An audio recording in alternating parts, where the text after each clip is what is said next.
Le dialogue politique entre la majorité présidentielle UMP et la coalition de l'opposition, l'Union pour le salut national USN, à Djibouti et en dents de scie. Pourtant, les accords du dialogue politique intervenus le 30 décembre 2014 entre les deux camps devraient permettre d'instaurer un climat apaisé. Mais pour l'opposition, plusieurs points de cet accord restent en suspension. Il est vrai que le dialogue politique s'est engagé en août 2013. Il est allé des blocages en reprise jusqu'à la signature de cet accord cadre de décembre 2014. Les négociations ont, dans la foulée de cette signature, commencé, notamment autour de réformes démocratiques et de questions immédiates. Mais au jour d'aujourd'hui, l'accord reste pour l'essentiel à mettre en œuvre.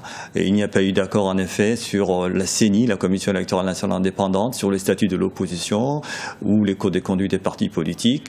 Or, une échéance électorale importante, à savoir l'élection présidentielle d'avril 2016, se profile déjà à l'horizon.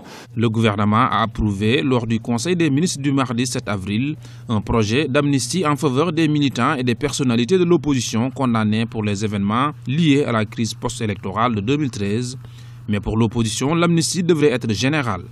Sur les questions immédiates aussi, il reste beaucoup de choses à mettre en œuvre, comme le rétablissement des personnes lésées dans leurs droits, cette amnistie qui doit bénéficier à tous les membres de l'USN injustement condamnés.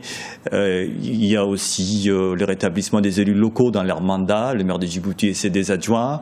Et donc voilà, l'opposition a fait, elle, sa part de l'accord cadre. Et c'est un constat que je fais, hein. Je ne raconte pas d'histoire. L'accord reste au jour d'aujourd'hui, pour l'essentiel, à mettre en œuvre. Et ce n'est pas du fait de l'USN. Rappelons que la signature, le 30 décembre 2014, de cet accord cadre entre le pouvoir et l'opposition avait mis fin à plus de 20 mois de crise politique dans le pays.